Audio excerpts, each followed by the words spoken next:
My name is Mildred Lima, and I'm 16 years old. My name is Javier Lopez. I am 17 years old. My name is Yesenia, and I am 19 years old. Yo me llamo Elvis Manuel Ordóñez. Tengo 18 años. My name is Nefsuli, and I am 16 years old. My name is Felix Rodriguez, and I'm 18 years old. In my future, I would prefer to have a good education, become either a veterinarian or a doctor. When I graduate from high school, I'm hoping to go to college. I want to be an immigration lawyer. I started working when I was 12 years old. I went with my uncles to the blueberries. I've planted sweet potato. I've worked in tobacco fields. Green beans, grapes, strawberry. I also worked in sweet potato growing and picking them, cucumbers, and there's probably some other stuff, but I just can't remember it.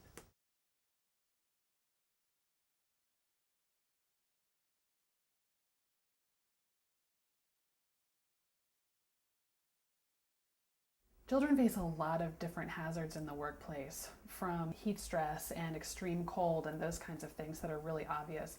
But on top of dealing with all of that stuff, they also have to deal with chemical exposure every day. Kids are being exposed to significant levels of pesticides, and it's going to affect their health for the rest of their lives. Some of the major symptoms that we tell our farm workers to look out for in case they have been exposed to pesticides is that they start vomiting, having abdominal pain, profusive sweating, pupils dilating, possibly feeling dizzy. Hubo una ocasión que yo me enfermé. Ese día estábamos trabajando en un field grande. Terminamos de comer y nos volvimos a meter al field. Y cuando nos metimos, se empezó a sentir el olor el olor del pesticida. Empecé a sentir dolor de cabeza y me empecé a marear. When I was 14, I was working in the tobacco field, and there was a field right next to us that the tractor was spraying pesticides on. 15 minutes later, I started to feel lightheaded and dizzy until I fell, and my mom came over and everybody came over because they all thought I had passed out. And they told me not to keep working, but I kept telling them that I had started it and I wanted to finish it. So they just told me to just rest for a while. And later when I got up, I was looking for my mom. I couldn't find her. So I started to go row by row looking for her. And I saw her sitting down on the floor. And I went over to her. And she felt sick too. I told her not to keep working. And she wanted to keep going too. So I got up and started to go back to work, and she did too. We just kept working like that. And then after that, when I had gotten home, I just wanted to lay down. And every time I would close my eyes, I would feel like if I was spinning. I worked in the fields when I was growing up. Pesticides never crossed my mind. I mean, I never even considered pesticides being dangerous. But now that I've been trained and am giving trainings on health education related to pesticide exposure, it's actually kind of scary to think that they're putting all these chemicals out there. You can see the spray coming at you all up on your face, but we kept on working. That the next morning, I didn't feel so good. Like all my energy was gone. I had a bad headache. I had a stomach ache.